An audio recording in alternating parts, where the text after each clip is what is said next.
ആ ബ്ലൂ കേവിൽ പോകാനുള്ള എല്ലാം സെറ്റാക്കി ഇറങ്ങി 10:30 റൂമിൽ നിന്ന് ഇറങ്ങി നേരെ 12 മണിക്കാണ് ബോട്ട് എടുക്കുന്നത്. അതുകൊണ്ട് ഒരു 11:30. പിന്നെ പാർക്കിങ്ങിന് കുറച്ച് ബുദ്ധിമുട്ടിട്ട് നല്ല രീതിയിൽ എല്ലായിടത്തും ഫുള്ള് പാർക്കിങ് സ്ലോട്ട്. അപ്പോൾ ഞാൻ 2-3 വട്ടം കറങ്ങിയതിൻ്റെ ശേഷം ഒരു സ്ഥലത്ത് കിട്ടി. പിന്നെ ഞാൻ എന്താ ചെയ്ത് വെച്ചാൽ ഒരാളെ മീറ്റ് ചെയ്ത്, ഞാൻ ഇന്നലെ ബുക്ക് ചെയ്ത് തരുന്നില്ല, ഒരാളെ മീറ്റ് ചെയ്ത്. അവന് മലയാളീസ് ഇഷ്ടം പോലെ ഉണ്ട് കേട്ടോ. അവനെ നല്ല പരിചയമുള്ള നന്ദി നമസ്കാരം എന്തൊക്കെയൊക്കെയോ മലയാളത്തിൽ കുറേ സാധനങ്ങളൊക്കെ പറഞ്ഞ് പിന്നെ കുറേ വർത്തമാനം പറഞ്ഞു ഞങ്ങൾ. പിന്നെ അവൻ്റെ ഡ്രൈവറെ ബംഗാളിയാണ് പറഞ്ഞിട്ട് അവൻ കുറച്ച് കളിയാക്കി. എല്ലാ ഡ്രൈവർ അടിപൊളിയാട്ടോ, എല്ലാവരും അടിപൊളിയാണ് ബോട്ടിൻ്റെ. പിന്നെ ഞങ്ങളിപ്പോൾ എത്തിയിരിക്കുന്നത് ഒരു യാർഡിലെത്തിയേക്കുന്നത്. അത് നല്ല പോർഷ് യാർഡാണെന്നാണ് അവൻ പറഞ്ഞത്. ഇവിടെ തന്നെ മോണ്ടനേഗ്രോയിൽ ഏറ്റവും പോർഷ് ആയിട്ടുള്ളത്. നിങ്ങൾക്ക് കാണിച്ചു തരാൻ നല്ല അടിപൊളി ബോട്ട്സ്, പുതിയ നല്ല കിഡിലൻ ലക്ഷറീസ് ബോട്ട്സൊക്കെ ഉണ്ട് കേട്ടോ ഇവിടെ. കണ്ടു നോക്കൂ, വലിയ അടിപൊളി ഷോസ് ഓക്കെ. ഇവിടെ ഇപ്പം നിർത്തിയേക്കണേ ഒന്ന് ജസ്റ്റ് 20 മിനിറ്റ് കാണാനാണ്. ഞാൻ ഇതിൻ്റെ വിഷ്വൽസ് ഇങ്ങോട്ട് വരുന്നതിൻ്റെ വിഷ്വൽസ് കുറച്ച് ഞാൻ എടുത്ത് വെച്ചിട്ടുണ്ട്, അത് ഞാൻ ഇതിൽ ആഡ് ചെയ്യും. Okay guys, finally we are all here. My name is Captain Aki. Welcome everyone. I'm 7 years in this company, so I'm very experienced in this area. I know everything about the boat, so you don't need to worry about anything. I just want to inform you that everything is safe. There is zero chance to flip the boat. This is speedboat, it means we go pretty fast and we are jumping, going left, right. On the open sea, waves are always bigger, like minimum is like 1.5 to 2 meters, which means we're gonna jump, and that's all normal, okay? Let's go guys. അങ്ങനെ നമ്മൾ diverse വളർത്ത മൂക്കിലൊക്കെ തോണ്ടി അതങ്ങനെ ഫോണിൻ്റെ ബാക്കിലൊക്കെ തേച്ചിട്ടോ. ഇതൊക്കെ ആരെങ്കിലും അറിയട്ടോ ഇല്ലേ, നമ്മൾ video എടുക്കുമ്പോൾ കാണാതുള്ളൂ. ഇതാ ഒരു കൂസലും ഇല്ലാതെ കേട്ടോ. പക്ഷേ അവൻ്റെ ഒരു എക്സ്പീരിയൻസ് ആണ് അവന് കാണിക്കണത്. അത് പിന്നെ അവൻ പറഞ്ഞതിന് വിൽക്കുകയാണെങ്കിൽ നമ്മൾ 1 മീറ്ററൊക്കെ ചാടിയിട്ടേ വിൽക്കുകയുള്ളൂ, ഒന്നും പറ്റുന്നില്ല, വെള്ളമല്ലേ എന്നൊക്കെ പറഞ്ഞു.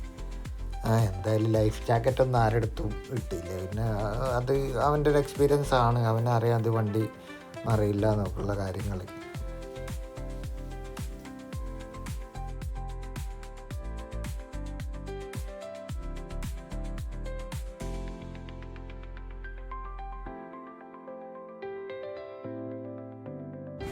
സംഭവം പറഞ്ഞ പോലെ തന്നെ പോർച്ച് ഏരിയ തന്നെ കേട്ടോ. അടിപൊളി റിച്ച് ആയിട്ടുള്ള ആൾക്കാർ മാത്രമല്ല ഏരിയ. റൊണാൾഡോ, ബിൽ ഗേറ്റ്സ്, കുറേ ആൾക്കാരെ പേരൊക്കെ അവൻ പറഞ്ഞു. അതൊന്നും എനിക്ക് ഓർമ്മയില്ല, അവൻ തള്ളിയാണെന്ന് അറിയില്ല. പക്ഷേ ഇത് കണ്ടിട്ട് എനിക്ക് തോന്നണേ അവരൊക്കെ ഉള്ളത് വന്നിട്ടുണ്ട് ഇവിടെ, അവർക്കുണ്ട് എന്ന് പറയാൻ കണ്ടിട്ട് തോന്നണേ. കാരണം അത്രയും നല്ല നീറ്റ് ആൻഡ് ക്ലീന് ഷോ ഉണ്ട്. ആകെ വന്നത് 35 യൂറോ ആണ് ഒരാൾക്ക്, 1 പേഴ്സണ് 35 യൂറോ.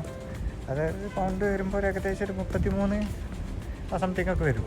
പക്ഷെ അത് വെർത്താണ് എനിക്ക് തോന്നുന്നത്. കാരണം ഇപ്പോൾ ഞങ്ങളിപ്പോൾ ഫസ്റ്റായിട്ട് ഒരു ഐലൻഡിൽ എത്തിയിട്ടുള്ളൂ. 20 മിനിറ്റ് ഇവിടെ ഉണ്ട്. ഇത് എക്സ്പ്ലോർ ചെയ്ത് തിരിച്ച് അവിടെ തന്നെ മീറ്റ് ചെയ്യാമെന്നാണ് അവൻ പറഞ്ഞത്. ആ സമയത്ത് നമുക്ക് നോക്കാം, കാണാം.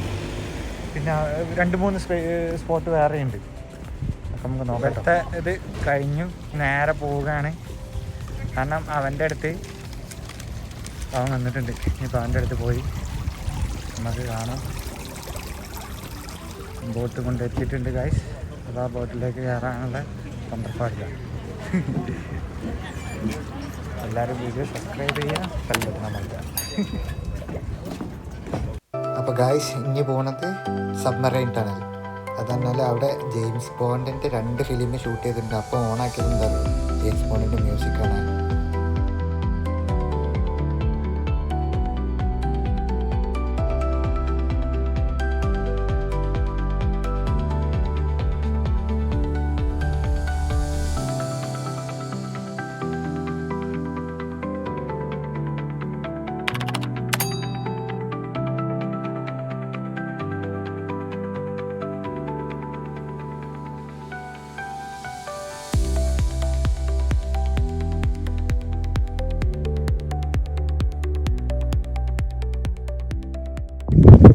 പോയി അവിടുന്ന് നല്ല രീതിയിൽ വീഡിയോ എടുക്കാൻ പറ്റിയിട്ടില്ല. കാരണം ഞാൻ വെള്ളത്തിലോട്ട് ഇറങ്ങിയിട്ടുണ്ടായിരുന്നു നീന്താൻ. നേരെ വെള്ളം കണ്ടാൽ പിന്നെ ഞാൻ ആദ്യം ചാടി ഇറങ്ങും. അതുകൊണ്ട് ഞാൻ ആദ്യം ചാടി ഇറങ്ങി നേരെ.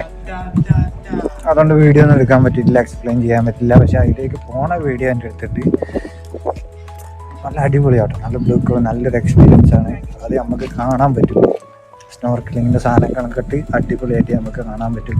ഇപ്പോൾ ഞാൻ വന്നിരിക്കുന്നത് ഉള്ളൊരു ഐലൻഡ് പോലത്തെ സ്ഥലത്ത്. അടിപൊളിയാണ് കേട്ടത്, നല്ലൊരു വൈബ് സ്ഥലം. ആടും കുറച്ചുള്ളത് കടലിൻ്റെ നടുക്ക് ഒരു ഐലൻഡ് പോലെ ഉണ്ടാക്കിയേക്കാണ് ഇവരിത്. മാൻമെയ്ഡാണിത് മൊത്തത്തിൽ. നല്ലൊരു എക്സ്പീരിയൻസ്.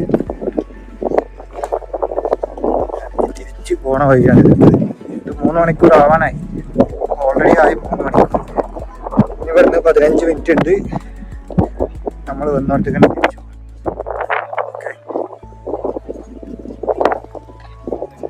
പോകെ അടുത്തത് കാണിച്ചു തരാം സാർ. നല്ല തണുപ്പുണ്ട്. നനഞ്ഞ ട്രൗസർ നനഞ്ഞെടുക്കണം, ആകെ ട്രൗസറാണ്. പാൻ്റ് അവിടെ വണ്ടിയിലാണ്.